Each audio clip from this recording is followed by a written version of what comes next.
Welcome to master mind of GK. एक बार फिर से आप लोग का स्वागत है मास्टर माइंड ऑफ जीके में। फ्रेंड्स, उम्मीद करता हूं कि सभी लोग बिहार पुलिस फायरमैन का एडमिट कार्ड डाउनलोड कर लिए होंगे और बहुत ही कम समय बचा हुआ है। तो आप लोग की डिमांड पे फ्रेंड्स आपका रसायन विज्ञान का ये मास्टर वीडियो है। इसमें 100 से प्लस क्वेश्चन मैं आप लोग को प्रोवाइड कराऊंगा। जिस तरह से पॉलिटिकल साइंस हिस्ट्री में 200 क्वेश्चन मैं करवाया हूँ फ्रेंड्स, उसी तरह से मैं सभी विषय का मास्टर वीडियो 500 प्रश्न मैं करवा देता हूँ।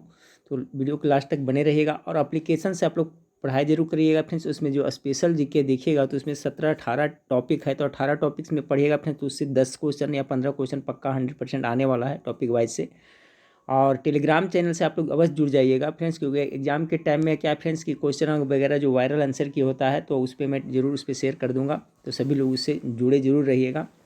चलिए, तो वीडियो को लाइक नहीं किए तो वीडियो को लाइक कर दिए फ्रेंड्स। चैनल पर पहली बार विजिट कर रहे हैं तो चैनल को सब्सक्राइब कर बेल आइकन को दबा दिया। देखिए फ्रेंड्स, कॉपी जांचने में थोड़ा बिजी थे, इसलिए मैं समय के अभाव के कारण फ्रेंड्स क्वेश्चन टाइप नहीं कर पा रहा हूँ। ठीक है, कोशिश करूँगा कल से फ्रेंड्स क्वेश्चन टाइप करके मिक्स मास्टर वीडियो आप लोग को प्रोवाइड कराऊँ। ऐसे फ्रेंड्स ये बुक वाला तो मैं कराता रहूँगा। आज केमिस्ट्री का ये पहला पार्ट 1 है फ्रेंड्स, इसके बाद पार्ट 2 इसी तरह से 400 से 500 प्रश्न मैं इसका करवा देता हूँ। इसी तरह से सभी का मैं करवा दूंगा। चलिए, तो आप लोग गेस करते चलिएगा फ्रेंड्स। और सभी प्रश्न है जो बिल्कुल 10th क्लास का है फ्रेंड्स, जो 10th क्लास में केमिस्ट्री पढ़ना है उसी लेवल पर आधारित है। फायरमैन के लिए काफ़ी महत्वपूर्ण है, तो आप लोग के डिमांड पे मैं प्रोवाइड करा रहा हूँ रसायन विज्ञान का। चलिए, आज का पहला सवाल आप लोग के सामने है कि जिस ताप पर किसी पदार्थ का ठोस अवस्था से द्रव अवस्था में परिवर्तित होता है वह क्या कहलाता है। पहला का करेक्ट आंसर होगा, उसे क्या कहेंगे फ्रेंड्स, तो गलनांक कहेंगे। ठीक है, देखिए गलनांक, हिमांक और क्वथनांक तीनों का जानिएगा फ्रेंड्स। क्वथनांक का बॉइलिंग पॉइंट होता है फ्रेंड्स, हिमांक का क्या होता है, फ्रीजिंग पॉइंट होता है, और गलनांक का मेल्टिंग होता है। ठीक है, तो मेल्टिंग मतलब गलनांक हो गया, बॉइलिंग मतलब क्वथनांक हो गया, और फ्रीजिंग मतलब हिमांक होता है। क्वेश्चन कर रहा है फ्रेंड्स कि जिस ताप पर किसी पदार्थ का ठोस अवस्था से द्रव अवस्था में, ठोस से द्रव में आएगा तो क्या कहेंगे, मेल्टिंग कहेंगे यानी गलनांक कहेंगे। पहला करेक्ट आंसर ए हो जाएगा। दूसरा नंबर सवाल है, पायस एक कोलाइड होता है। बहुत इंपॉर्टेंट क्वेश्चन है। ठीक है, पायस के बारे में अक्सर पूछा जाता है। तो देखिए जो पायस होता है फ्रेंड्स वो द्रव में द्रव का कोलाइड होता है। ठीक है, तो दूसरा का करेक्ट आंसर क्या हो जाएगा, ऑप्शन नंबर डी हो जाएगा। पायस जो होता है इमल्सन, वो क्या होता है, द्रव में द्रव का आपका ये कोलाइड होता है। तीसरा नंबर सवाल देखिए, आयोडीन क्रिस्टलों को गर्म करने पर सीधे गैस में परिवर्तित होने की प्रक्रिया है। 3 का करेक्ट आंसर क्या होगा फ्रेंड्स, ये भी देखिए इंपॉर्टेंट है, सभी 10th क्लास का है फ्रेंड्स। तो आयोडीन क्रिस्टलों में गर्म करने पर सीधे गैस में जो परिवर्तित, तो क्या उसे कहते हैं, कौन सा विधि कहते हैं फ्रेंड्स, ऊर्ध्वपातन कहते हैं। ऑप्शन नंबर डी 3 का करेक्ट आंसर हो जाएगा। चौथा नंबर सवाल को देखिए, वायु को निम्नलिखित में से क्या कहा जा सकता है।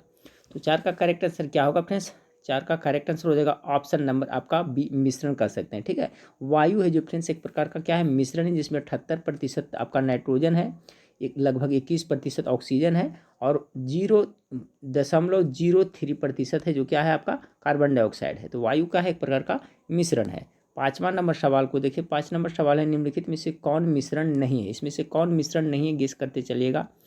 तो वायु तो है, एलपीजी भी है, प्रोपेन और ब्यूटेन का होता है फ्रेंड्स, जैसे लिक्विड पेट्रोलियम गैस होता है ना, गैसोलीन भी मिश्रण है। आसुत जल, आसुत जल है जो फ्रेंड्स मिश्रण के अंतर्गत नहीं आता है, इसलिए ऑप्शन नंबर डी इसका करेक्ट आंसर हो जाएगा। इसको यौगिक कह सकते हैं। ठीक है, अगला सवाल देखिए, अगला सवाल है फ्रेंड्स, शुद्धिकरण की प्रक्रिया में गंदे जल का उपचार फिटकिरी से करते हैं, यह प्रक्रिया क्या कहलाती है। बहुत इंपॉर्टेंट है भी, अच्छा का, तो ये हो जाएगा, उसे कहते हैं पाइसीकरण कहा जाता है। ठीक है, ऑप्शन नंबर डी, शुद्धिकरण की प्रक्रिया में गंदे जल का उपचार फिटकिरी से करते हैं। ठीक है, तो उस प्रक्रिया को पाइसीकरण कहा जाता है। 6 का करेक्ट आंसर डी हो जाएगा। 7 नंबर सवाल को देखें, जांच प्रयोगशालाओं में रक्त जांच के लिए निम्नलिखित में से किस प्रक्रिया का उपयोग किया जाता है।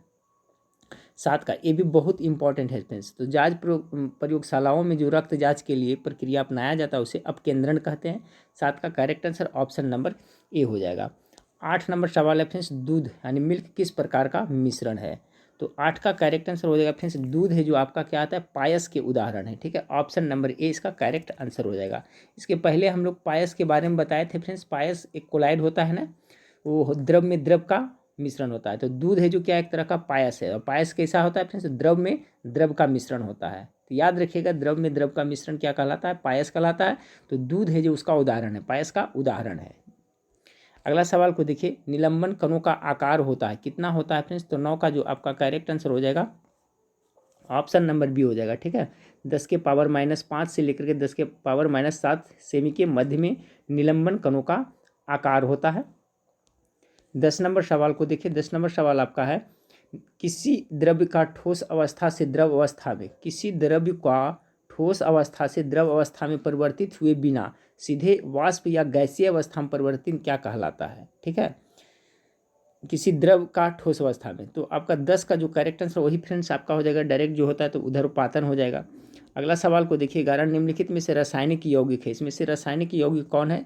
11 का करेक्ट आंसर अमोनिया है, जो फ्रेंड्स एक प्रकार का क्या रासायनिक यौगिक का उदाहरण है। ठीक है, अगला सवाल देखिए, वर्ण लेखन, ठीक है, क्रोमेटोग्राफी विधि की खोज किसने किया था? वर्ण लेखन यानी क्रोमेटोग्राफी विधि का बहुत इंपॉर्टेंट सवाल है फ्रेंड्स। इसको क्या था? मिखाइल स्वेट ने किया था। ऑप्शन नंबर ए 12 का करेक्ट आंसर हो जाएगा।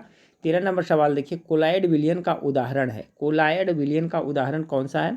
13 का करेक्ट आंसर हो जाएगा आपका जेल है, झाग है, सॉल, यानी सभी हो जाएगा। ठीक है फ्रेंड्स, इसका जो करेक्ट आंसर हो जाएगा ऑप्शन नंबर डी हो जाएगा। 13 का सभी है जो कोलाइड विलयन का उदाहरण है। 14 नंबर सवाल को देखिए, निम्नलिखित में से कोलाइडों के प्रमुख गुण है 14 का, तो कोलाइडो के प्रमुख गुण कौन सा है? तो 14 का जो करेक्ट आंसर हो जाएगा फ्रेंड्स ऑप्शन नंबर डी हो जाएगा। उपयुक्त सभी, टिंडल प्रभाव, स्कंदन, ब्राउनी गति, ये सभी है जो कोलाइडो का क्या है? उदाहरण है, सॉरी गुण है। तो करेक्ट आंसर 14 का ऑप्शन नंबर डी हो जाएगा। कोलाइडो का जो गुण है टिंडल प्रभाव, स्कंदन और ब्राउनी गति, 14 का डी हो जाएगा। 15 नंबर सवाल देखिए, 15 नंबर सवाल आपका है, वे विलयन जिन्हें अर्धपारगम्य झिल्ली द्वारा पृथक रखने पर परासरण की क्रिया संपन्न नहीं होती है, क्या कहलाती है? 15 का करेक्ट आंसर सी होगा फ्रेंड्स, समपरासारी विलयन कहा जाता है उसे। 16 नंबर सवाल को देखिए, पानी का कौन सा गुण इसे एक अच्छा विलायक बनाता है? पानी का, तो इसका जो है फ्रेंड्स उच्च द्विध्रुवीय आघूर्ण, पानी का कौन सा गुण एक ऐसे अच्छा विलायक बनाता है? तो उसका जो गुण कौन सा है? तो उच्च द्विध्रुवीय आघूर्ण, ऑप्शन नंबर 16 का भी करेक्ट आंसर हो जाएगा। 17 नंबर सवाल को देखिए, 17 नंबर सवाल आपका है, ठोस से द्रव तथा द्रव से गैस में रूपांतरित होने वाले कार्बन डाइऑक्साइड के नमूने में किस प्रकार का परिवर्तन होगा? ठीक है, 17 नंबर सवाल का करेक्ट आंसर आपका क्या होगा? ठोस से द्रव तथा द्रव से गैस में रूपांतरित होने वाले कार्बन डाइऑक्साइड के नमूने में किस प्रकार का परिवर्तन होगा फ्रेंड्स? 17 का अच्छा सवाल है आपका, correct answer option number B होगा, घनत्व में परिवर्तन होगा। ठीक है, इसका डेंसिटी में क्या हो जाएगा? बदलाव हो जाएगा। ठीक, देखिए ठोस से द्रव तथा द्रव से गैस में रूपांतरित होगा तो उसका डेंसिटी में क्या होगा? बदलाव होगा। 17 का correct answer option number B हो जाएगा। 18 नंबर सवाल देखिए कि किसी द्रव में, 18 नंबर सवाल आपका है, किसी द्रव में अविलेय अति सूक्ष्म कणों को द्रव से अलग करने के लिए निम्नलिखित में से किसका प्रयोग किया जाता है? 18 का correct answer option number C होगा, अपकेंद्रीकरण। ठीक है, एक अपकेंद्रीय बल होता है फ्रेंड्स, एक अभिकेंद्रीय बल होता है, ध्यान रखिए, एक अपकेंद्रीय बल, एक अभिकेंद्रीय बल। तो अपकेंद्रीय बल जो वॉशिंग मशीन में हो गया फ्रेंड्स, उसमें जो होता है, ठीक है, उसमें अपकेंद्रीय बल काम करता है। लेकिन जो वृत्ताकार पथों पर कोई वस्तु जो घूरता है फ्रेंड्स, जैसे मौत कुआं होता है, उसमें अभिकेंद्रीय बल काम करता है, तो याद रखिएगा। 19 नंबर सवाल को देखिए, जिस विलयन में कोई पदार्थ एक सीमा के बाद और अधिक न घोला जा सके, ऐसे विलयन निम्नलिखित में से क्या कहलाता है? 19 का करेक्ट आंसर होगा संतृप्त विलयन कहलाता है। देखिए सभी 10th लेवल का है बिल्कुल। 19 का correct answer option number A हो जाएगा। कह रहा है फ्रेंड्स कि जिस विलयन में कोई पदार्थ एक सीमा के बाद, ठीक एक लिमिट के बाद अधिक नहीं घोला जा सके, तो ऐसे विलयन क्या कहलाएंगे? संतृप्त विलयन कहलाएंगे। 20 नंबर सवाल को देखिए फ्रेंड्स, 20 नंबर सवाल आपका है कि निम्न में से कौन सा कोलाइड या कोलाइडस का उदाहरण है? ठीक है, कुट में इसको आपको देना है, जवाब देना है 20 का फ्रेंड्स। तो कह रहा है कोलाइड का उदाहरण है तो शेविंग क्रीम बिल्कुल है, वाहनों से निकलने वाले धुआं ये भी आपका कोलाइड या कोलाइड्स का उदाहरण है, पनीर भी है फ्रेंड्स, बादल सभी है इसमें, यानी 1 2 3 4 ऑप्शन नंबर डी इसका करेक्ट आंसर हो जाएगा। 21 नंबर सवाल को देखिए, 21 नंबर सवाल आपका है कि निम्नलिखित प्रक्रियाओं पर विचार कीजिए।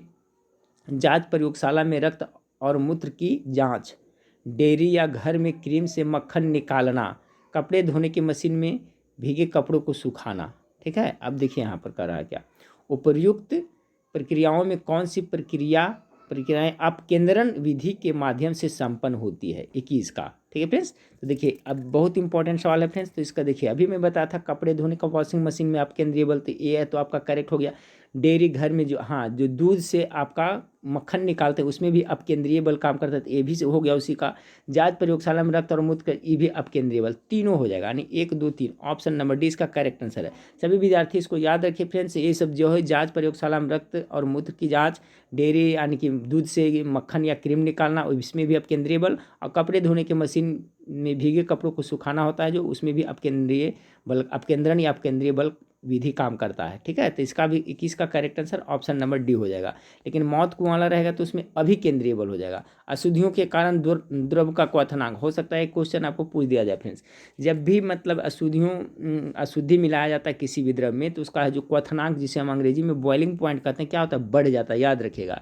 अशुद्धियों को मिलाने से क्या होता है, किसी भी द्रव का क्वथनांक बढ़ जाता है। 22 का correct answer option number A हो जाएगा। 23 नंबर सवाल को देखें फ्रेंड्स, निम्नलिखित प्रक्रियाओं में से कौन सी क्रोमेटोग्राफी से संबंधित है। 23 का करेक्ट आंसर क्या होगा, तो देख लेते हैं। क्रोमेटोग्राफी कर रहा है ना, डाई में से रंगों को पृथक करना, प्राकृतिक रंगों से पिगमेंट को पृथक करना, रक्त में नशीले पदार्थ को पृथक करना, धातु शोधन के दौरान लोहे का पृथक करना। तो 23 नंबर सवाल का करेक्ट आंसर क्या हो जाएगा ऑप्शन 1 2 3 हो जाएगा, ठीक है। 23 का 1 2 3 करेक्ट आंसर हो जाएगा। डाई से रंगों का पृथक करना, इसको क्या कहेंगे फ्रेंड्स, तो आपका क्रोमेटोग्राफी कहेंगे। प्राकृतिक रंगों से पिगमेंट को पृथक करना, इसको भी क्रोमेटोग्राफी से संबंधित है। रक्त से नशीले पदार्थ यानी ड्रग्स को पृथक जो किया जाता है, इसको भी क्रोमेटोग्राफी कहा जाता है। यानी कि 23 का करेक्ट आंसर ऑप्शन नंबर आपका ए हो जाएगा, 1 2 3 इसका करेक्ट आंसर होगा। धातु शोधन दौरान लोहे का पृथक करना, ये जो क्रोमेटोग्राफी के अंतर्गत नहीं आता है। 24 नंबर सवाल देखिए फ्रेंड्स। हाँ फ्रेंड्स, तो सवाल नंबर 24 देखिए। सवाल नंबर 24 आपका कह रहा है कि पदार्थ की अवस्थाओं के संदर्भ में निम्नलिखित कथनों पर विचार कीजिए। पदार्थ की अवस्था के बारे में कह रहा है, ठीक है। तो 24 नंबर सवाल का है फ्रेंड्स, देखिए, बॉयल का नियम तापमान और आयतन का संबंध प्रकट करता है। 24 का ए हो गया। कह रहा है, दूसरा में कह रहा है चार्ल्स का नियम दाब और आयतन का संबंध प्रकट करता है। तीसरा में आपका हो गया फ्रेंड्स आपका कि गै-लुसैक का नियम दाब और तापमान का संबंध प्रकट करता है। तो देखिए 24 का जो करेक्ट आंसर हो जाएगा फ्रेंड्स आपका ऑप्शन नंबर ए हो जाएगा। 1 और 2 है जो इसका सही नहीं है। बॉयल का नियम तापमान और आयतन का संबंध प्रकट करता है, बिल्कुल गलत है। चार्ल्स का नियम दाब और आयतन का संबंध प्रकट करता है, ये भी गलत है फ्रेंड्स। इसका जो गै-लुसैक का नियम दाब और तापमान का का संबंध प्रकट करता है, ये बिल्कुल 24 का ए करेक्ट आंसर हो जाएगा, ठीक है। चलिए 25 नंबर सवाल को देखते हैं फ्रेंड्स। 25 नंबर सवाल आपका है, निम्नलिखित में से कौन सा कथन सही है, कौन सा या कौन से कथन सही है। 25 का 25 में कह रहा है डीजल और पेट्रोल भंजक आसवन विधि से पृथक किए जा सकते हैं। बहुत इंपॉर्टेंट है, इसको जरूर याद रखिएगा, ठीक है। 25 का कह रहा है ना कि डीजल और पेट्रोल भंजक आसवन विधि से डीजल पेट्रोल नहीं, ये तो बिल्कुल गलत है फ्रेंड्स, ये तो हो ही नहीं सकता है। डीजल और पेट्रोल का क्वथनांक भिन्न होता है, ये आपका सही है, ठीक है फ्रेंड्स। देखिए डीजल और पेट्रोल का जो क्वथनांक बॉइलिंग पॉइंट होता है ना, वो भिन्न होता है, ये सही है। लेकिन डीजल और पेट्रोल भंजक आसवन जो कह रहा है गलत है। तो इसका करेक्ट आंसर क्या हो जाएगा फ्रेंड्स, 25 का correct answer option number B हो जाएगा। 26 नंबर सवाल को देखिए फ्रेंड्स। 26 नंबर सवाल है, किस प्रक्रिया द्वारा किशमिश के दाने जल में रखने पर फूल जाते हैं। लॉजिकल सवाल है, बहुत अच्छा सवाल है फ्रेंड्स 26 का। तो देखिए किशमिश जब जल में रात में भिगो कर रखिएगा तो सवेरे देखिए फ्रेंड्स फूल जाता है, ठीक है, फूल करके बड़ा हो जाता है। तो इसमें क्या होता है, प्रासरण होता है। ऑप्शन नंबर ए 26 का करेक्ट आंसर हो जाएगा, ठीक है। क्या होता है, प्रासरण होता है। 27 नंबर सवाल देखिए फ्रेंड्स। 27 नंबर सवाल आपका है कि निम्नलिखित में से कौन विषमांगी मिश्रण है, ठीक है। विषमांगी मिश्रण का उदाहरण कौन सा है 27 का, तो जल में तेल का हो जाएगा, कैसा मिश्रण हो जाएगा फ्रेंड्स, विषमांगी मिश्रण हो जाएगा। तो 27 प्रश्न देखिए एक टॉपिक से देखिए फ्रेंड्स, ठीक है। उसी तरह से मैं शुरू से मैं करा रहा हूँ, ये द्रव एवं इसकी अवस्था से संबंधित ये प्रश्न था। अब द्रव की परमाणु संरचना से देखते हैं, तो इसमें पुनः एक से देखेंगे हम लोग। एक टॉपिक खत्म हो गया फ्रेंड्स, एक चैप्टर आपका जो सिलेबस में दिया हुआ है फ्रेंड्स उसी के हिसाब से बढ़ा। सिलेबस में देख लीजिएगा आपका द्रव की परमाणु संरचना सब दिया हुआ है, ठीक है। इसलिए टॉपिक वाइज ये है, बहुत इंपॉर्टेंट है आप लोग के लिए। पहला सवाल है, तत्व का सबसे छोटा भाग क्या कहलाता है। तो पहला का correct answer option number D परमाणु कहलाता है। तत्व का जो सबसे छोटा भाग होता है क्या कहलाता है, परमाणु कहलाता है। परमाणु के कितने मौलिक कण होते हैं, तो 3 मौलिक कण होते हैं, इलेक्ट्रॉन प्रोटॉन न्यूट्रॉन, याद रखिएगा, ठीक है। चलिए दूसरा सवाल है फ्रेंड्स कि परमाणु नाभिक के घटक क्या क्या है। तो परमाणु नाभिक के घटक, परमाणु एक होता है फ्रेंड्स, परमाणु के नाभिक में क्या होता है, P+N होता है, प्रोटॉन और न्यूट्रॉन होता है, ठीक है। तो 2 नंबर सवाल का correct answer option number C हो जाएगा। प्रोटॉन और न्यूट्रॉन है जो परमाणु के नाभिक घटक है, क्योंकि नाभिक में P+N होता है फ्रेंड्स, और इलेक्ट्रॉन है जो आपका वृत्ताकार पथों पर घूमते रहता है। तो नाभिक का घटक प्रोटॉन न्यूट्रॉन हो जाएगा, ऑप्शन नंबर 2 का सी करेक्ट आंसर हो जाएगा। एक बार रिवीजन करने की जरूरत है फ्रेंड्स, सब माइंड में आ जाएगा, आप लोग को सब पढ़ा हुआ होगा। तीसरा नंबर परमाणु जिसमें प्रोटॉन की संख्या एक समान है लेकिन न्यूट्रॉन की संख्या भिन्न भिन्न है, इसे क्या कहेंगे फ्रेंड्स? तो 3 नंबर सवाल का करेक्ट आंसर आइसोटॉप कहेंगे। ठीक है, देखिए परमाणु संख्या जिसमें प्रोटॉन की संख्या एक समान है, परमाणु संख्या और प्रोटॉन की संख्या क्या है? समान है, लेकिन न्यूट्रॉन की संख्या भिन्न है। देखिए न्यूट्रॉन के भिन्न के कारण ही इसका द्रव्यमान में भिन्नता आता है। ठीक है, तो परमाणु जिसमें प्रोटॉन की संख्या एक समान रहेगा उसे आइसोटॉप कहा जाता है। 3 का correct answer option number D हो जाएगा। किस ब्रिटिश वैज्ञानिक ने परमाणु सिद्धांत की व्याख्या की थी? 4 का, तो सभी को फ्रेंड्स परमाणु का जॉन डाल्टन ने कहा था। ठीक है, याद रखिएगा 4 का करेक्ट आंसर। ये कहाँ के थे? ब्रिटिश के वैज्ञानिक थे।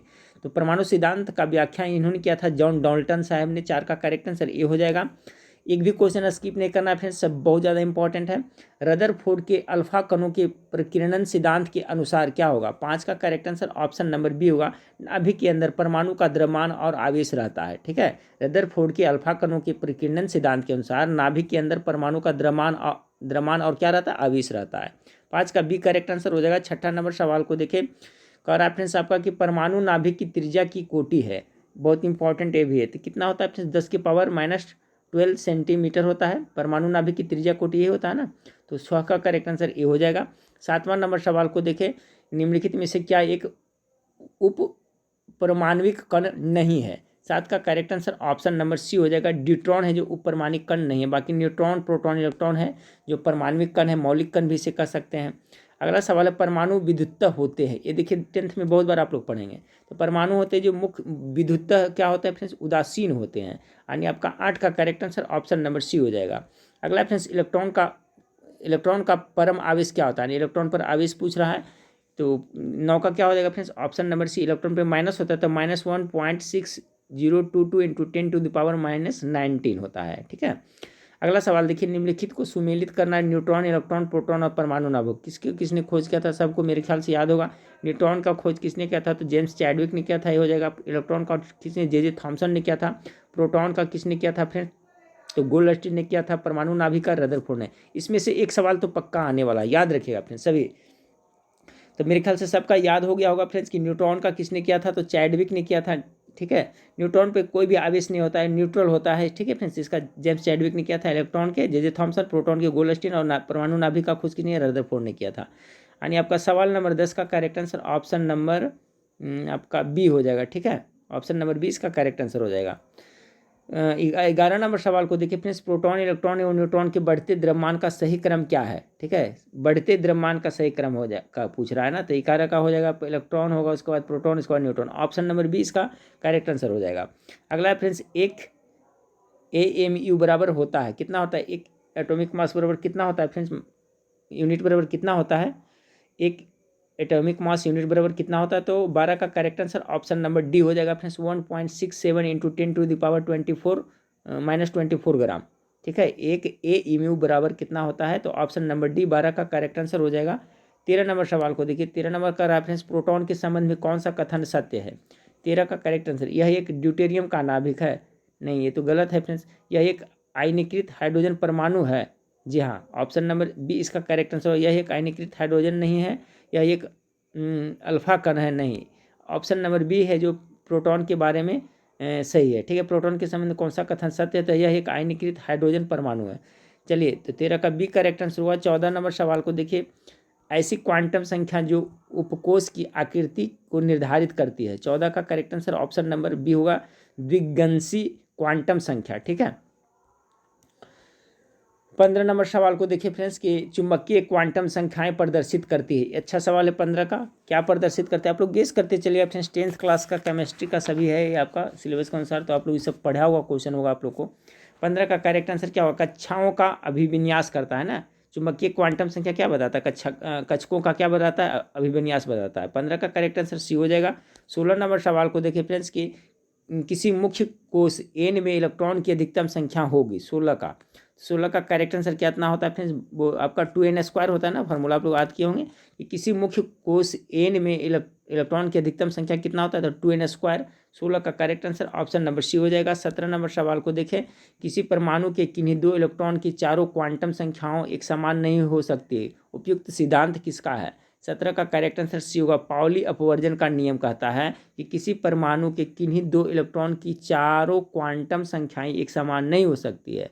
ये सिद्धांत है जो पाउली अपवर्जन का नियम का है। 18 नंबर सवाल को देखिए। 18 नंबर सवाल आपका है कि किस नियम के आधार पर कक्षक में इलेक्ट्रॉन की अधिकतम संख्या 2 होती है। तो देखिए 18 का करेक्ट आंसर पढ़ेंगे फ्रेंड्स, हुंड का नियम आप लोग को याद होगा। 18 का correct answer option number D होगा। किस नियम के आधार पर कक्षक में इलेक्ट्रॉन की अधिकतम संख्या 2 होती है, तो हुंड का नियम इसका करेक्ट आंसर हो जाएगा। 19 नंबर सवाल को देखिए फ्रेंड्स, डी ब्रोगली समीकरण किसी गतिशील इलेक्ट्रॉन की तरंगदैर्घ्य तथा उसके खाली स्थान, 19 का करेक्ट आंसर सी होगा, संवेग के संबंध की प्रदर्शित करते हैं। डी ब्रोगली, याद करें, डी ब्रोगली समीकरण किसी गतिशील इलेक्ट्रॉन की तरंगदैर्घ्य तथा उसके संवेग के संदर्भ को प्रदर्शित करती है। अगला सवाल 20 नंबर सवाल देखिए कि धनावेशित इलेक्ट्रॉन पॉजिट्रॉन के खोजकर्ता कौन है। 20 का correct answer option number C Anderson हो जाएगा। ठीक है, धनावेशित इलेक्ट्रॉन पॉजिट्रॉन का खोजकर्ता एडर्सन को माना जाता है। 20 का करेक्ट आंसर सी हो जाएगा। समस्थानिक के संबंध में सही कथन चुनिए। समस्थानिक फ्रेंड्स आइसोटोप एक होता है फ्रेंड्स, आइसोटोप सॉरी। तो 21 का करेक्ट आंसर हो जाएगा क्या, 21 का हो जाएगा आपका। और देख लेते हैं फ्रेंड्स यहाँ से, ऐसे परमाणु जिनके प्रोटॉन या इलेक्ट्रॉन की संख्या समान लेकिन न्यूट्रॉन की संख्या भिन्न भिन्न। बिल्कुल सही है, क्योंकि न्यूट्रॉन की संख्या समान रहेगा तो फिर उसका परमाणु भार समान हो जाएगा, तो समस्थानिक में तो होगा नहीं फ्रेंड्स। दूसरा, समस्थानों की परमाणु संख्या जेड समान लेकिन द्रव्यमान संख्या भिन्न भिन्न। यही तो आपका इसका डिफिनीशन है कि जिसका कोई भी परमाणु संख्या जब समान होता है फ्रेंड्स, दो परमाणु संख्या, और परमाणु द्रव्यमान भिन्न भिन्न होता है तो इसे समस्थानिक कहता है। पोलेनियम रेडियो एक्टिविटी के समस्थानिकों की संख्या सर्वाधिक 33 है।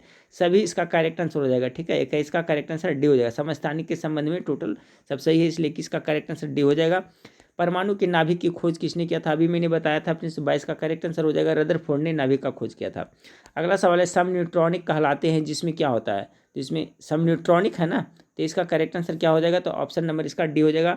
परमाणु क्रमांक एवं परमाणु भार भिन्न भिन्न किंतु उनके नाभिक में न्यूट्रॉनों की संख्या समान है। तो पता चल जा रहा है इसे सम न्यूट्रॉनिक, यानी कि परमाणु में के नाभिक में न्यूट्रॉन रहता है उसकी संख्या समान रहेगा, तो उसे क्या कहेंगे, आइसोटोन्स कहेंगे। ठीक है, यानी सम न्यूट्रॉनिक कहेंगे। 24 नंबर, निम्नलिखित में से सम न्यूट्रॉनिक समूह कौन सा है। चलिए 24 का करेक्ट आंसर ऑप्शन नंबर आपका डी हो जाएगा। ठीक है, कार्बन, नाइट्रोजन, ऑक्सीजन, इसका जो करेक्ट आंसर हो जाएगा। इसके जो नाभिक में है फ्रेंड्स सभी जो नाइट्रोजन की न्यूट्रॉन की संख्या जो समान है। अगला फ्रेंड्स, परमाणु उपकोषों को बढ़ती ऊर्जा का सही क्रम क्या होगा।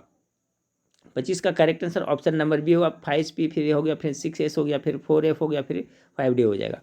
अगला सवाल देखिए फ्रेंड्स, हाइजेनबर्ग के अनिश्चितता के सिद्धांत के अनुसार, 26 का देखिए correct answer option number B हो जाएगा। ठीक है, हाइजेनबर्ग के अनिश्चितता के सिद्धांत के अनुसार आपका इसका एक करेक्ट आंसर हो जाएगा फ्रेंड्स। ठीक है,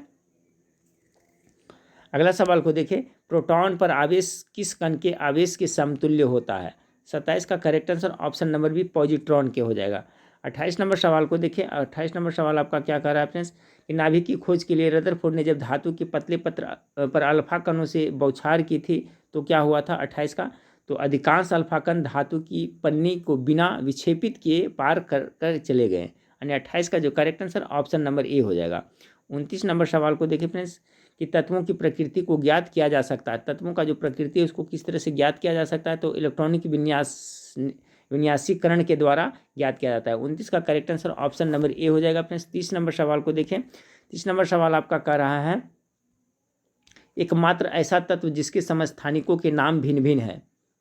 30 का correct answer option number B हो जाएगा, उसका हाइड्रोजन हो जाएगा।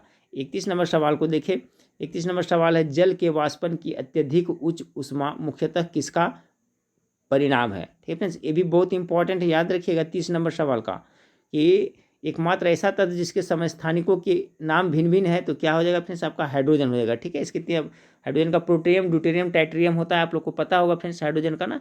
तो 30 का जो correct answer option number B हो जाएगा। ठीक है, और यह है फ्रेंड्स, जल के वाष्पन की अत्यधिक उच्च ऊष्मा मुख्यतः किसका परिणाम है। 31 का correct answer option number B है, सहसंयोजी बंधन संबंध का। 32 नंबर सवाल को देखिए, निम्नलिखित में से किसे न्यूट्रॉन अनुपस्थित होता है, किसमें न्यूट्रॉन अनुपस्थित होता है फ्रेंड्स? तो चलिए इसका तो आंसर आप लोग गेस कर लिए होंगे, हाइड्रोजन इसका 100% करेक्ट आंसर होगा, ऑप्शन नंबर बी, हाइड्रोजन में न्यूट्रॉन नहीं होता है। तो 32 का करेक्ट आंसर बी हो जाएगा। 33 नंबर सवाल को देखिए, और आप फ्रेंड्स परमाणु के संदर्भ में निम्नलिखित युग्मों पर विचार कीजिए, संयोजकता, परमाणु क्रमांक, परमाणु द्रव्यमान। 33 का करेक्ट आंसर क्या होगा? उपयुक्त में से कौन सा सुमेलित है? तो संयोजकता, संयोजन शक्ति, यानी एक यहाँ पर फ्रेंड्स आपका एक संयोजकता का रहा है, संयोजन शक्ति, परमाणु क्रमांक करा प्रोटॉन, तो ये आपका जो आपका एक नंबर है ना, सही है। परमाणु क्रमांक प्रोटॉन और न्यूट्रॉन की कुल संख्या योग नहीं, बिल्कुल गलत है फ्रेंड्स, क्योंकि परमाणु क्रमांक बराबर होता है प्रोटॉन की संख्या बराबर होता है इलेक्ट्रॉन की संख्या, ये बिल्कुल गलत हो जाएगा।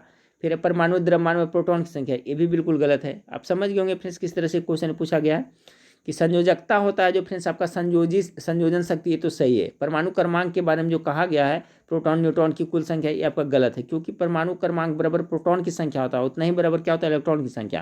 या परमाणु द्रव्यमान बराबर क्या होता है P+N होता है, यानी प्रोटॉन की संख्या जोड़ आपका N होता है, ठीक है। एटॉमिक मास बराबर क्या होता है आपका P+N होता है। तो इसमें से जो कथन है जो यही सही है ना, एक, यानी correct answer option number A हो जाएगा। चलिए फिर 34 नंबर सवाल को देखिए, निम्नलिखित में से कौन से हाइड्रोजन के समस्थानिक है? तो अभी बताया था हाइड्रोजन के 3 समस्थानिक है, बहुत इंपॉर्टेंट है, इससे संबंधित क्वेश्चन आपको एग्जाम में 100% पूछा जा सकता है। तो इसका है 3 समस्थानिक है फ्रेंड्स आपका, प्रोटेरियम, ड्यूटेरियम और टाइटेरियम, यानी ऑप्शन नंबर डी इसका करेक्ट आंसर हो जाएगा, ठीक है। आपका जो 34 नंबर सवाल है उसका करेक्ट आंसर हो जाएगा फ्रेंड्स ऑप्शन नंबर डी हो जाएगा, ठीक है, 34 का। इसके पहले एक क्वेश्चन आया था फ्रेंड्स इसके बारे में कि एक ऐसा तत्व जिसके समस्थानिकों के नाम भिन्न भिन्न है, ठीक है, यही ना आया था कि एक ऐसा तत्व जिसके समस्थानिकों के नाम भिन्न भिन्न है, तो इसका क्या हो गया था, हाइड्रोजन हो गया था। यही देखिए हाइड्रोजन के समस्थानिक 3 होते हैं, देखिए नाम सब भिन्न भिन्न है, प्रोटेरियम अलग है, ड्यूटेरियम अलग है, टाइटेरियम अलग है, ठीक है, समझ गए होंगे। 35 नंबर निम्नलिखित सुमेलित कीजिए, क्वांटम संख्याएं इलेक्ट्रॉन बंद है, सुमेलित करना है 35 नंबर सवाल का फ्रेंड्स। तो 35 नंबर सवाल देखिए क्या कर रहा है, इस तरह से देखना पड़ेगा छोटा करके, फिर तभी पता चलेगा। 35 का हो जाएगा फिर सुमेलित करना है, कह रहा है मुख्य क्वांटम संख्याएं, तो मुख्य क्वांटम संख्याएं इलेक्ट्रॉन का ऊर्जा स्तर क्रॉस सेल, ये तो आपका सही सुमेलित है, यानी एक का ये हो जाएगा। द्विगंशिक क्वांटम संख्याएं इलेक्ट्रॉन का उपकोष से, ये भी सब सेल से, ये भी सही है फ्रेंड्स। चुंबकीय क्वांटम संख्याएं एम इलेक्ट्रॉन का कक्षक से, ऑर्बिटल, बिल्कुल सही है। चक्रण क्वांटम संख्याएं इलेक्ट्रॉन का चक्रण, तो सभी इसमें सही है फ्रेंड्स, यानी कि इसका हो जाएगा एक का 1 2 3 सीरियल नंबर से, यानी ऑप्शन नंबर ए इसका करेक्ट आंसर हो जाएगा, ठीक है। जो देख लीजिए एक बार फ्रेंड्स, आपका ये सब का सीरियल नंबर से जो सुमेलित करना है सब बिल्कुल सही है। एक का ए हो जाएगा फ्रेंड्स, इसका ए हो जाएगा, इसका ए हो जाएगा, इसका ए हो जाएगा, इसका ए हो जाएगा। अगला सवाल को देखें, निम्नलिखित में से कौन सी इलेक्ट्रॉन संरूपण धातु तत्व के लिए है? 36 का correct answer option number D हो जाएगा, ठीक है, 2 8 8 2 हो जाएगा, ठीक है।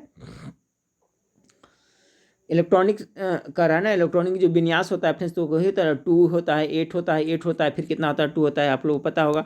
37 नंबर सवाल को देखिए कि परमाणु अविभाज्य है, यह निम्नलिखित में से किसने प्रस्तावित किया था? तो चलिए 37 का करेक्ट आंसर क्या होगा, देखिए परमाणु का सिद्धांत किसने दिया था? डाल्टन साहब ने। जब परमाणु का सिद्धांत दिए थे तो उसमें ये बताए थे फ्रेंड्स कि परमाणु है जो अविभाज्य है, इसे विभाजित नहीं किया जा सकता है, ठीक है। लेकिन बाद में क्या पता चला फ्रेंड्स कि परमाणु का भी विभाजन किया जा सकता है, इसके 3 मौलिक कण है, प्रोटॉन, इलेक्ट्रॉन, न्यूट्रॉन। तो कह रहा है परमाणु अविभाज्य है, या किसने कहा था फ्रेंड्स? तो डाल्टन ने कहा था। 37 का करेक्ट आंसर ए हो जाएगा फ्रेंड्स। 38 नंबर सवाल है, देखिए आपका दिया हुआ यहाँ पर यूरेनियम में न्यूट्रॉनों की संख्या क्या होगी, इतना जो दिया हुआ है न्यूट्रॉन की संख्या पूछा जा रहा है। 38 का करेक्ट आंसर क्या हो जाएगा फ्रेंड्स? तो इसका करेक्ट आंसर हो जाएगा आपका ऑप्शन नंबर ए हो जाएगा, 146 हो जाएगा। किस तरह से इसको निकालिएगा फ्रेंड्स? तो इस तरह से निकाल सकते हैं, देखिए एटॉमिक मास बराबर क्या होता है? P+N होता है, ठीक है। पूछ रहा है न्यूट्रॉन की संख्या 238 देखिए आपका दिया हुआ है, क्या एटॉमिक मास दिया हुआ है, और बराबर एक परमाणु क्रमांक 92 है, तो परमाणु क्रमांक बराबर ही प्रोटॉन की संख्या होता है, तो यहाँ क्या हो जाएगा 92 हो जाएगा, +N हो जाएगा। पूछा क्या जा रहा है इसमें? न्यूट्रॉन की संख्या, N बराबर, तो जब 92 इधर से लाएगा तो इधर घट जाएगा, तो 238 में आपका 92 घटाइए, ठीक है, समझ गए होंगे। 238 में आपका 92 घटाइएगा फ्रेंड्स, तो कितना हो जाएगा? 6 हो जाएगा। यहाँ पर हो जाएगा कितना? 12 में से 9 गया 3, ठीक है। यहाँ पर क्या हो जाएगा? 1 मिनट फ्रेंड्स, यहाँ पर मिस्टेक हो रहा है घटाने में। 8 में से 2 गया तो यहाँ पर हो गया 6, और यहाँ सॉरी 13 में से 9 गया तो यहाँ 4 हो जाएगा, यहाँ 146 आ रहा है ना, तो ऑप्शन नंबर ए इसका करेक्ट है। ये बहुत ही इंपॉर्टेंट है, पुनः एक बार मैं सब जो सीख गए हैं फ्रेंड्स, ठीक है, जो नहीं उनको पता चला तो एक बार देख लेते हैं। देखिए फ्रेंड्स, अब कॉन्सेप्ट क्लियर रखिएगा कि परमाणु संख्या बराबर, ठीक है, परमाणु संख्या बराबर होता है, क्या होता है फ्रेंड्स, परमाणु संख्या बराबर क्या होता है, तो प्रोटॉन की संख्या होता है, बराबर क्या होता है, इलेक्ट्रॉन की संख्या होता है, ये याद रखिएगा, ठीक है। और द्रव्यमान संख्या बराबर क्या होता है, द्रव्यमान संख्या बराबर होता है प्रोटॉन की संख्या जोड़ न्यूट्रॉन की संख्या होता है। तो देखिए यहाँ पर निकाल सकते हैं फ्रेंड्स, यहाँ पर देखिए ऊपर क्या होता है, द्रव्यमान होता है, तो 238 दिया हुआ है आपका, क्या द्रव्यमान दिया हुआ है, तो द्रव्यमान संख्या बराबर क्या होता है, P+N होता है। तो द्रव्यमान संख्या 238 हो गया, और प्रोटॉन की संख्या बराबर ही होता है परमाणु क्रमांक संख्या। तो देखिए इसका यूरेनियम का क्रमांक संख्या यहाँ पर दिया हुआ है, तो प्रोटॉन की संख्या जगह पर लिख दीजिएगा कितना, 92 प्लस N। अब N का मान देखिए निकल जाएगा, तो घटाइएगा कितना हो जाएगा, 146 हो जाएगा। 39 नंबर सवाल को देखिए, परमाणु की प्रभावी त्रिज्या होती है 39 का, तो 39 का जो करेक्ट आंसर हो जाएगा फ्रेंड्स आपका ऑप्शन नंबर बी, 10⁻⁻10 मीटर होता है, ठीक है। परमाणु की प्रभावी त्रिज्या होती है, तो 39 का करेक्ट आंसर ऑप्शन नंबर आपका बी हो जाएगा। चलिए 40 नंबर सवाल को देखिए, 40 नंबर सवाल आपका है कि हाइजेनबर्ग की अनिश्चितता का सिद्धांत क्या है, तो 40 का जो करेक्ट आंसर हो जाएगा फ्रेंड्स ऑप्शन नंबर बी, वह सम्यक तथा स्थिति में अनिश्चितता विद्यमान होती है। 40 का correct answer option number B हो जाएगा। अच्छा सवाल है फ्रेंड्स आपका कि हाइजेनबर्ग, ठीक है, हाइजेनबर्ग का अनिश्चितता का सिद्धांत क्या है, तो 40 का correct answer option number B हो जाएगा। चलिए 41 नंबर सवाल को देखिए, परमाणु की बाह्यतम कोश में अधिकतम इलेक्ट्रॉन हो सकते हैं कितने, चलिए बताइए फ्रेंड्स, गेस कीजिए। तो देखिए परमाणु की जो बाह्यतम कक्ष में अधिकतम कितने, तो 8 इलेक्ट्रॉन हो सकते हैं, क्योंकि 8 इलेक्ट्रॉन के बाद क्या होता है, ऑर्बिट उसका पूरा हो जाता है। तो 41 का करेक्ट आंसर ए हो जाएगा। 42 नंबर सवाल को देखिए फ्रेंड्स कि परमाणु संरचना का मॉडल किसने विकसित किया था, 42 का करेक्ट आंसर वही होगा फ्रेंड्स, परमाणु संरचना का मॉडल बोहर तथा रदरफोर्ड के द्वारा विकसित किया गया था। 42 का करेक्ट आंसर सी हो जाएगा। 43 नंबर सवाल को देखिए, स्वर्ण पच से किसके प्रकीर्णन का अध्ययन करके रदरफोर्ड ने नाभिक की खोज की थी, तो 43 का फ्रेंड्स अल्फा कण सभी को पता होगा, ठीक है, रदरफोर्ड ने अल्फा कण का ही प्रयोग किया था ना, अल्फा किरणें का। 43 का करेक्ट आंसर ए हो जाएगा। ये देखिए दूसरा टॉपिक खत्म हो गया फ्रेंड्स परमाणु संरचना वाला। अब तीसरा टॉपिक देखते हैं फ्रेंड्स। तीसरा टॉपिक में आपका क्या है, अम्ल क्षारक एवं लवण। देखिएगा आपका जो बिहार पुलिस फायरमैन का नया सिलेबस है उसमें आपका अम्ल क्षारक एवं लवण चैप्टर में आपका दिया हुआ है। तो चलिए फ्रेंड्स इससे महत्वपूर्ण सवाल को देख लेते हैं, ठीक है। तो तीसरा टॉपिक को देखते हैं फ्रेंड्स। तीसरा टॉपिक में आपका है, निम्नलिखित में से कौन सा कथन सही है, ठीक है, इसमें से कौन सा, अम्ल स्वाद में खट्टे होते हैं तथा आपका H+ आयन देते हैं, ठीक है। दूसरा में है, अम्ल मिथाइल ऑरेंज और नीले लिटमस पेपर को लाल रंग में परिवर्तित कर देता है। तो पहला का करेक्ट आंसर क्या होगा फ्रेंड्स आपका ऑप्शन नंबर सी, केवल 1 और 2, यानी निम्नलिखित में से कौन से कथन सही है, तो 1 और 2 दोनों कथन है जो क्या फ्रेंड्स आपका सही है। चलिए अगला सवाल देखते हैं। 2 नंबर सवाल को देखिए। 2 नंबर सवाल आपका है फ्रेंड्स, निम्नलिखित में से किसके द्वारा, ठीक है, निम्नलिखित में से किसके द्वारा pH मान को मापा जाता है, ठीक है, निम्नलिखित में से किसके द्वारा pH मान को मापा जाता है। तो देखिए प्लीज किसके द्वारा, थोड़ा सा क्वेश्चन इसमें अजीब ढंग से सेट किया है। कहने का मतलब है कि pH स्केल का खोज किसने किया था, इस तरह से होना चाहिए। तो बार बार मैं बताते रहता हूँ, सोरेनसन साहब ने किया था ना, pH स्केल है फ्रेंड्स, उसका खोज किसने किया था, सोरेनसन ने किया था। इस टाइप से क्वेश्चन होना चाहिए। तो 2 का correct answer option number B है, सभी याद रखिएगा। अगला सवाल है फ्रेंड्स, pH स्केल से कोई भी द्रव को क्या करते हैं फ्रेंड्स, उसको ज्ञात करते हैं कि उदासीन है या अम्लीय है या क्षारीय है, ठीक है। तीसरा नंबर सवाल को देखिए, एक ऐसे रासायनिक पदार्थ जो जल में घुलकर हाइड्रोक्सिल आयन मुक्त करते हैं कहलाते हैं। 3 का correct answer option number C, क्षारक कहलाएंगे। चौथा नंबर, ऐसा तत्व जो सभी अम्लों में उपस्थित रहता है। चलिए फ्रेंड्स इसका गेस कीजिए, बहुत इंपॉर्टेंट सवाल है। तो देखिए ऐसा तत्व जो जितने भी प्रकार का अम्ल है उसमें हाइड्रोजन है जो उपस्थित रहता है। 4 का करेक्ट आंसर डी हो जाएगा फ्रेंड्स। 5वां नंबर सवाल देखें। 5 नंबर सवाल आपका, ऐसा अम्ल जिसमें हाइड्रोजन परमाणु के साथ ऑक्सीजन एवं एक अन्य तत्व उपस्थित रहता है। तो 5 का जो करेक्ट आंसर हो जाएगा फ्रेंड्स क्या होगा, ऑक्सी अम्ल उसमें उपस्थित रहता है। ऑप्शन नंबर ए 5 का करेक्ट आंसर हो जाएगा। 6ठा नंबर सवाल को देखिए। 6ठा नंबर सवाल आपका है, शुद्ध जल में उपस्थित हाइड्रोजन आयन के सांद्रण का मान होता है, कितना होता है।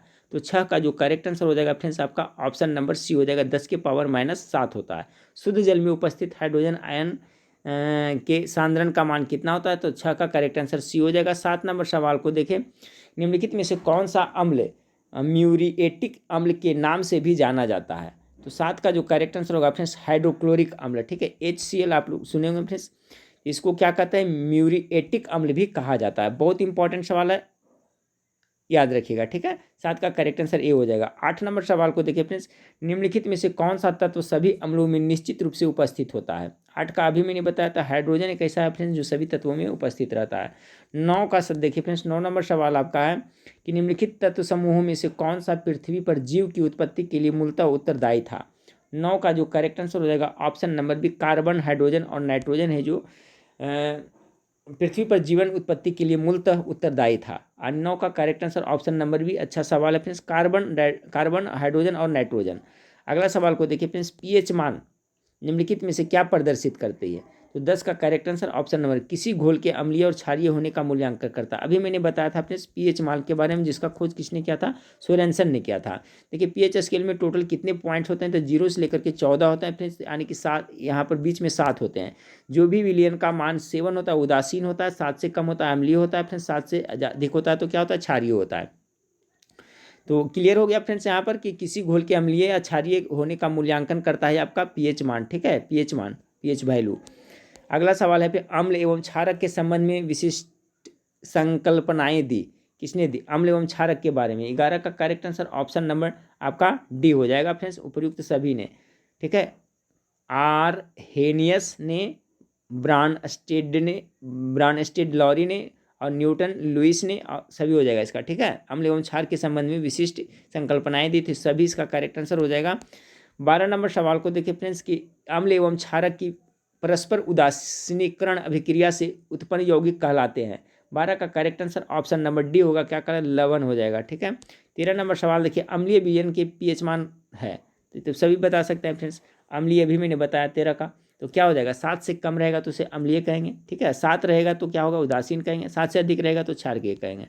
अगला फ्रेंड्स, एक विलियन लाल लिटमस को नीला कर देता है, ठीक है। विलियन का मान क्या होगा,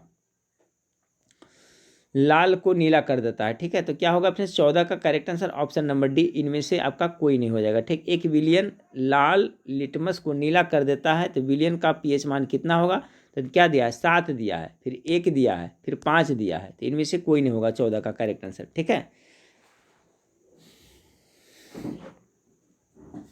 क्योंकि फ्रेंड्स देखिए क्वेश्चन आपको मैं बताया था, अनिल बताया था, ठीक है, अनिल बताया था। इसमें देखिए क्या छुपा हुआ है कि अम्ल है, ठीक है फ्रेंड्स, अम्ल है जो क्या करता है, नीले लिटमस को क्या करता है फ्रेंड्स, लाल कर देता है। ये तो आपको मैं बताया था फ्रेंड्स। तो इसमें देखिए क्या कर रहा है, लाल, एक विलियन लाल लिटमस को नीला कर देता है, अपोजिट बोल रहा है ना। तो देखिए वो इसमें तो होगा, अम्ल तो होगा नहीं फ्रेंड्स, ठीक है। इसलिए आपका करेक्ट आंसर इसमें इनमें से कोई नहीं होगा। याद रखिएगा फ्रेंड्स, अनिल याद रखिएगा, आपको पूछेगा तो देखिए अनिल, इस तरह से क्वेश्चन देखिए सिम बनता है कि अम्ल है जो क्या करता है, नीले लिटमस को लाल कर देता है। अगर क्वेश्चन पूछा जाए कि नीले लिटमस को लाल कौन कर देता है, तो अम्ल कर देता है, ठीक है। यहाँ पर देखिए पीएच मान कर रहा था 7 है, तो फ्रेंड्स ये क्या है, उदासीन है। ये क्षार के बारे में कर रहा है तो 7 से अधिक रहता तभी तो इसका कुछ होता फ्रेंड्स, लाल लिटमस को नीला करता। और ये दे रहा है अम्लीय के बारे में, ठीक है। तो लाल लिटमस को नीला कौन करता है, आपको क्षारीय करता है। और 7 है उदासीन इसका मान है, 5 है अम्लीय का मान है, ये तो इनमें से कोई होगा ना, समझ गए होंगे फ्रेंड्स। चलिए एक क्वेश्चन आने वाला है, तो सभी लोग याद रखिएगा, अ से क्या होगा, अम्ल। अम्ल है जो क्या कहता है फ्रेंड्स, तो नीले लिटमस को, अनिल हम याद रखते हैं, नीले लिटमस को क्या कर देता है, लाल कर देता है, ठीक है। इस तरह से देखिए ट्रिक से याद रखते हैं। अम्ल है जो क्या करता है, अ से अम्ल है जो नीले लिटमस को क्या कर देता है, लाल कर देता है। तो ये याद रखिएगा फ्रेंड्स, इससे संबंधित जब प्रश्न पूछेगा तो जब इसका कॉन्सेप्ट क्लियर रहेगा तो उसको आप आराम से बना लीजिएगा, ठीक है। तो देखिए जब अम्ल है जो, इससे मैं बताया, अनिल बताया, अम्ल है जो नीले लिटमस को क्या करता है, लाल कर देता है। तो जो क्षार है जो क्या करेगा, लाल लिटमस को क्या कर देगा, नीला कर देगा। इस तरह से पकड़ में आ जाएगा। 15 नंबर सवाल देखिए फ्रेंड्स, आपका कर रहा है सूची को सुमेलित करना है। देखिए इसका 15 नंबर सवाल आपका है, एक का कर रहा है, एक का क्या हो जाएगा फ्रेंड्स, तो एक का हो जाएगा आपका IUPAC प्रणाली है जो अभिजात ऑक्सीजन के माध्यम से ऑक्सीकरण, इसका ये हो जाएगा, ये नहीं होगा फॉर्म, ये हो जाएगा। यानी एक का 3 होगा फ्रेंड्स, कार्बनिक यौगिकों का नामकरण, IUPAC प्रणाली के द्वारा ही कार्बनिक यौगिकों का नामकरण किया जाता है। क्लोरीन की विरंजन क्या होता है, तो क्लोरीन की विरंजन होता है जो अभिजात ऑक्सीजन के माध्यम से ऑक्सीकरण होता है। चींटी का काटना क्या होता है, ये फॉर्मिक होता है फ्रेंड्स, तो इसका हो जाएगा 2 हो जाएगा। फिर सीरा हो जाएगा फ्रेंड्स, तो इसका क्या हो जाएगा, सीरा का किण्वन हो जाएगा, यानी ऑप्शन नंबर ए इसका करेक्ट आंसर हो जाएगा। ठीक है, एक बार पुनः देख ले ध्यान से फ्रेंड्स। एक का क्या हो जाएगा फ्रेंड्स, तो एक का 3 हो जाएगा, कार्बनिक यौगिक का नामकरण। क्लोरीन का विरंजन क्या हो जाएगा, तो बी का 1 हो जाएगा। और चींटी काटता है तो फॉर्मिक एसिड के इसमें जाता है। सीरा एक प्रकार का क्या किण्वन का उदाहरण है। चलिए अगला सवाल 16 नंबर, शुद्ध जल का पीएच मान कितना होता है फ्रेंड्स, एक क्वेश्चन हो सकता है पूछा जाए। तब अभी तो बता चुका हूँ, शुद्ध जल होता है जो उदासीन जल होता है उसका 7 होता, उदासीन होता है 7 होता है। ठीक है, 16 का correct answer option number A हो जाएगा। 17 नंबर सवाल को देखिए। 17 नंबर सवाल आपका क्या कर रहा है कि खाने का नमक NaCl किससे निर्मित होता है। ठीक है, सोडियम क्लोराइड के बारे में पूछा जा रहा है। ये होता है मजबूत अम्ल एवं मजबूत क्षार से निर्मित होता है। बहुत अच्छा सवाल, टॉप मोस्ट BBI सवाल है। ठीक है, मॉडरेट क्वेश्चन है फ्रेंड्स। खाने का नमक है जो किससे निर्मित होता है, तो जो मजबूत अम्ल भी होता है, मजबूत क्षार भी होता है, उसी से आपका सोडियम क्लोराइड निर्मित होता है। 17 का correct answer option number A. ठीक है फ्रेंड्स, यानी दोनों मजबूत रहेगा, याद रखिएगा। 18 नंबर सवाल कर रहा है फ्रेंड्स, निम्नलिखित में से किस अम्ल में ऑक्सीजन अनुपस्थित होता है। 18 का ऑक्सीजन अनुपस्थित किस में होता है, तो 18 का करेक्ट आंसर बी होगा, हाइड्रोक्लोरिक अम्ल। ठीक है, नमक का अम्ल जिसे कह सकते हैं, उसमें जो ऑक्सीजन क्या होता है, अनुपस्थित होता है। 19 नंबर सवाल को देखिए फ्रेंड्स। 19 नंबर सवाल है, कैल्शियम हाइपोक्लोराइट का सामान्य नाम क्या है। 19 का करेक्ट आंसर ऑप्शन नंबर आपका बी, ब्लीचिंग पाउडर इसका करेक्ट आंसर हो जाएगा। और इसका ठीक है, कैल्शियम हाइपोक्लोराइट का सामान्य नाम क्या है, तो 19 का करेक्ट आंसर ऑप्शन नंबर आपका बी होगा, ब्लीचिंग पाउडर हो जाएगा। चलिए 20 नंबर सवाल को देखिए। 20 नंबर सवाल आपका है, स्वर्णकारों द्वारा आभूषण निर्माण की प्रक्रिया में एक्वारीजी अम्लराज जिसे क्या मिलाकर बनाया जाता है। 20 का correct answer option number C होगा, नाइट्रिक अम्ल एवं हाइड्रोक्लोरिक अम्ल इसका करेक्ट आंसर हो जाएगा। ठीक है, 20 का करेक्ट आंसर सी हो जाएगा। चलिए फ्रेंड्स, इंपॉर्टेंट है फ्रेंड्स, जो अम्लराज बनाया जाता है सो क्या, तो नाइट्रिक अम्ल एवं हाइड्रोक्लोरिक अम्ल दोनों मिला करके। ये देखिए मॉडरेट क्वेश्चन हो सकता है पूछा जाए फ्रेंड्स क्वेश्चन कि स्वर्णकारों द्वारा आभूषण निर्माण की प्रक्रिया में एक्वारीजी यानी अम्लराज जो बनाता है वो क्या मिलाकर बनाता है, तो नाइट्रिक अम्ल उसमें रहता है और क्या, हाइड्रोक्लोरिक अम्ल रहता है। याद कर ले फ्रेंड्स, इसको लिख करके जिस तरह से माइंड में सेट करना कर लीजिए, हो सकता है पूछा जाए। अगला सवाल आपका फ्रेंड्स सूची में है कि सूची आपका पीएच मान के बारे में दिया हुआ है। एक साइड में आपका पदार्थ है, दूसरा में पीएच मान है। मानव रक्त का कितना होता है, दूध का कितना होता है, मानव लार का, बहुत इंपॉर्टेंट है, इससे भी एक सवाल पक्का आने वाला है आपका। सवाल नंबर कितना है ये फ्रेंड्स, सवाल नंबर 21 है। ठीक है, सवाल नंबर 21 को देखिए, मिला लीजिए। चलिए आप लोग मिलाइए फ्रेंड्स, मैं बता रहा हूँ।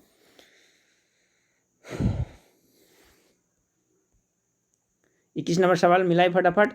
तो देखिए मानव रक्त का राट है फ्रेंड्स 21 का, तो मानव रक्त का कितना होता है फ्रेंड्स, तो आपका 7 पॉइंट, देखिए एवरेज बता रहे इसमें 7.23 से लेकर के 7.5, ऐसे एग्जैक्टली देखा जाए फ्रेंड्स तो ज़्यादा आपका 7.4 देता है। तो पहला मानव रक्त का पीएच मान हो जाएगा फ्रेंड्स कितना, 7.3 से 7.5 हो जाएगा। ठीक है, उसके बाद दूध का कह रहा है फ्रेंड्स, तो दूध का पीएच मान कितना होता है फ्रेंड्स, तो आपका दूध का होता है 5.5 से लेकर के 7.5 तक होता है। ठीक है, बी का, सॉरी नहीं फ्रेंड्स इसका मैं मिस्टेक बता रहा हूँ, इसका एक का तो पक्का है, कन्फर्म है फ्रेंड्स, आपका 2 हो जाएगा। दूध का होता है फ्रेंड्स 6.4 होता है। ठीक है, दूध का कितना होता है, तो 6.4 होता है। मानव लार का कितना होता है फ्रेंड्स, तो इसका होता है 5.5 से लेकर के 7.5 तक। मानव मूत्र का कितना होता है फ्रेंड्स, तो बच गया आपका, मानव मूत्र का कितना होता है, ये हो जाएगा मानव मूत्र का, यानी कि डी का 4 हो जाएगा। तो देखिए फ्रेंड्स इसका करेक्ट आंसर क्या होगा, ऑप्शन नंबर ए हो जाएगा एक का। इसका एक बार पुनः से याद कर ले फ्रेंड्स, एक का मानव रक्त का एक का देखिए 2 है, तो एक का 2 ए हो जाएगा। फिर बी का क्या है फ्रेंड्स 3 है, तो बी का 3 आपका इतना दूध का हो जाएगा। सी का 1 है फ्रेंड्स, यानी कि मानव लार का कितना 5 से 7 मानव मूत्र का कितना, तो 6.5 से लेकर के 7.5 तक होता है। अगला सवाल को देखिए। हाँ फ्रेंड्स, तो सवाल नंबर 22 देखिए बहुत ही इंपॉर्टेंट है, इससे एक प्रश्न आपको अवश्य पूछा जाएगा। 22 नंबर सवाल आपका क्या कर रहा है, एक साइड में प्रमुख अम्ल है फ्रेंड्स, दूसरी साइड में इसका स्रोत है। तो कौन सा इसमें निम्नलिखित में से कौन सा असत्य है। एसेटिक अम्ल सिरका में पाया जाता है, बिल्कुल सही बात है। ऑक्जेलिक अम्ल वसा, ये बिल्कुल गलत है फ्रेंड्स, क्योंकि ऑक्जेलिक अम्ल का मुख्य स्रोत देखा जाए तो आपका टमाटर होता है। ठीक है, टमाटर में ऑक्जेलिक अम्ल पाया जाता है। कार्बोनिक अम्ल सोडा वाटर, ये का बिल्कुल सही है। टार्टेरिक अम्ल अंगूर में पाया जाता है, बिल्कुल सही है। इसके साथ फ्रेंड्स अंगूर और इमली दोनों में टार्टेरिक अम्ल पाया जाता है, याद रखिएगा।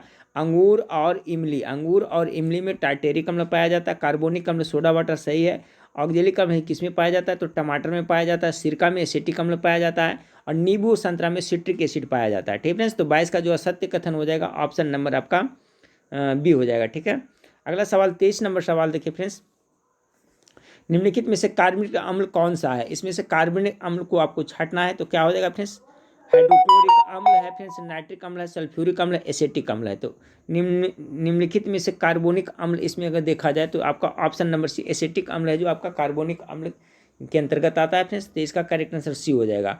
24 नंबर सवाल देखिए फ्रेंड्स, टमाटर में कौन सा अम्ल उपस्थित होता है। अभी मैंने बताया था फ्रेंड्स कि टमाटर में कौन सा पाया जाता है, तो ऑक्जेलिक अम्ल पाया जाता है, ऑक्जेलिक एसिड। ठीक है, याद रखिएगा। टार्टेरिक, अंगूर और इमली में, दूध में क्या पाया जाता है फ्रेंड्स, तो देखिए क्वेश्चन उत्पाद पुलिस में से पूछा गया था, तो दूध में लैक्टिक अम्ल, दूध और दही में लैक्टिक अम्ल पाया जाता है।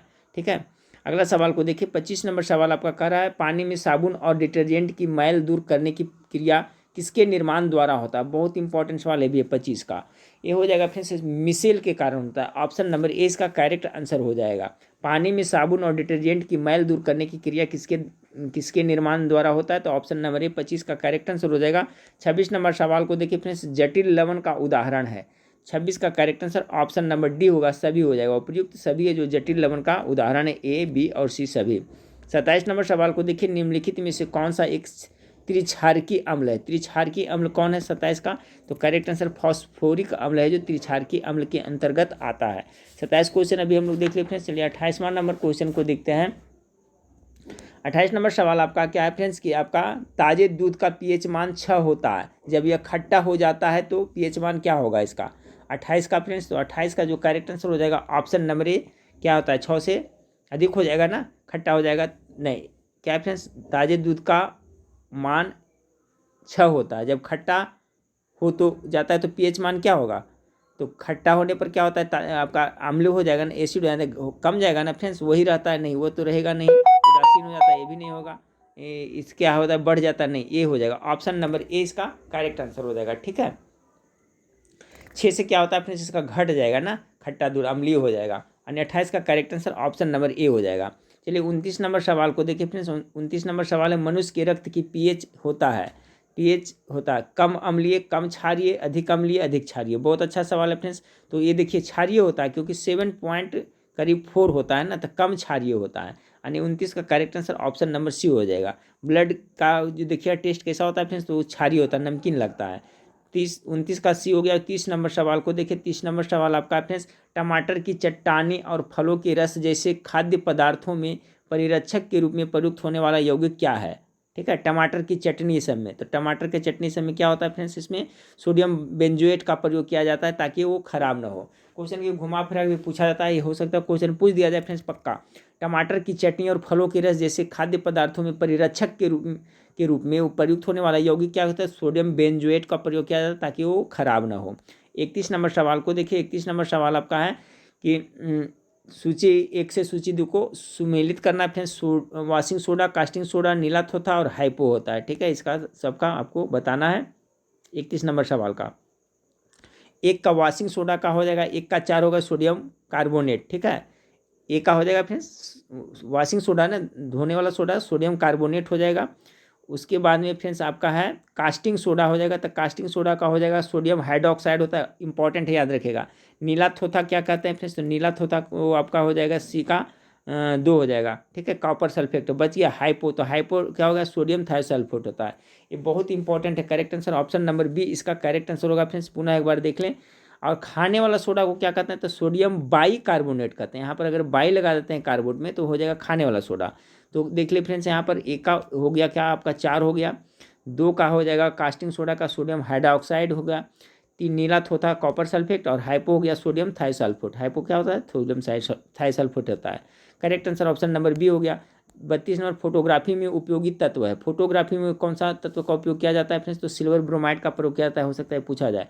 32 का correct answer option number B हो जाएगा। 33 नंबर सवाल को देखिए, ताजे घावों के लिए आयोडीन की टिंचर एक प्रतिरोधी एंटीसेप्टिक है। ठीक है, आयोडीन की टिंचर, यह तात्विक आयोडीन का एक तनु विलयन है जिसमें नहीं होता है। 33 का बी, इसमें एसीटोन नहीं होता है।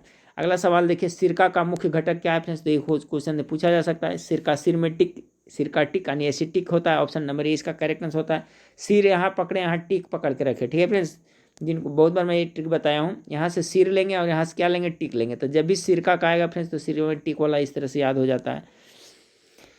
सिट्रिक अम्ल हो गया फ्रेंड्स आपका नींबू संतरा, ऐसे में फ्रेंड्स आपका टार्टेरिक अम्ल हो गया, किसमें, टार्टेरिक अम्ल है जो अंगूर और इमली में पाया जाता है, ठीक है, याद रखिएगा। एस्कॉर्बिक अम्ल जो विटामिन सी का होता है ना फ्रेंड्स, एस्कॉर्बिक एसिड होता है। चलिए अगला सवाल को देखते हैं। 35 नंबर सवाल आपका है कि निम्नलिखित कथनों पर विचार कीजिए। 35 का है हमारे दंत क्षय हेतु अम्ल जिम्मेदार होते हैं, ये कथन कर रहा है फ्रेंड्स 35 का, ये तो बिल्कुल सही कर रहा है। दांत के मध्य फंसे खाद्य पदार्थ अम्ल निर्मोचित करने में सहायक होता है, ये भी सही है, यानी 35 का correct answer option number C हो जाएगा। 36 नंबर सवाल को देखिए फ्रेंड्स, 36 नंबर सवाल आपका कर रहा है, एक अज्ञात गैस जल में शीघ्रता से घुल जाती है, गैस युक्त जलीय घोल में लाल लिटमस नीला हो जाता है, यह गैस हाइड्रोक्लोराइड के साथ सफ़ेद धूम्र भी देती है, यह अज्ञात गैस कौन सा है। 36 का correct answer option number C ammonia हो जाएगा। 37 नंबर सवाल को देखिए, 37 नंबर सवाल आपका है, जल में अस्थायी कठोरता किसकी उपस्थिति के कारण होती है। 37 का जो करेक्ट आंसर है बहुत इंपॉर्टेंट है, याद रखिएगा। 37 का जो करेक्ट आंसर होगा friends option number B, magnesium और कैल्शियम के सल्फेट के कारण जल में अस्थायी कठोरता आता है। ये क्वेश्चन पक्का हो सकता है पूछा जाए फ्रेंड्स कि जल में अस्थायी कठोरता किसकी उपस्थिति के कारण होता है, ठीक है, अस्थायी नहीं अस्थायी। तो अस्थायी कठोरता होता है किसके कारण से, मैग्नीशियम और कैल्शियम के सल्फेट से अस्थायी कठोरता आता है। तो 37 का correct answer option number B हो जाएगा। अब कुछ पदार्थ दिया हुआ है फ्रेंड्स, इसका पीएच मान दिया हुआ है, तो देखिए यहाँ इतना पढ़ लें, हो सकता है इससे क्वेश्चन आप लोग को आ जाए, ठीक है। तो देखिए बैटरी में प्रयुक्त अम्ल है उसका पीएच मान कितना होता है, तो 0 से लेकर के 1 होता है। जठर रस हो सकता है पूछा जाए, जठर रस का पीएच मान कितना होता है फ्रेंड्स, जठर रस का पीएच मान होता है जो 1.2 से लेकर के 2 तक होता है। सिरका नींबू का कितना होता है, 2.2 से फ्रेंड्स आपका 3.4 होता है। सोडा शराब संतरे का रस का कितना होता है, 3.2 से 3.9 होता है। बियर टमाटर का कितना होता है, 4 पॉइंट से लेकर करके 4.4 तक होता है। ब्लैक कॉफ़ी का कितना 4.5 से लेकर के 5.5 तक होता है। अम्ल वर्षा का कितना होता है फ्रेंड्स, तो 2 पॉइंट से लेकर के 5.6 तक होता है। सामान्य वर्षा का 5.6 से 6 तक होता है। दूध या लार का 6.4 से 6.6 तक होता है। शुद्ध जल का पीएच मान कितना, उदासीन इससे उतना होता है। मानव मूत्र का 7.3 से 7.5 होता है। समुद्री जल का 7.5 से 8.4 होता है। बेकिंग सोडा या सोडा युक्त का कितना होता है, 9.2 होता है। ठीक है फ्रेंड्स, तो एक आपका केमिस्ट्री का मास्टर वीडियो था फ्रेंड्स, इसमें लगभग कि हम लोग ने 100 से अधिक क्वेश्चन को देखे हैं फ्रेंड्स, ठीक है। इसी तरह से पार्ट 2 भी मैं जल्द अपलोड कर दूंगा फ्रेंड्स। तो चलिए नेक्स्ट वीडियो में फिर मिलते हैं, देखने के लिए थैंक यू, धन्यवाद।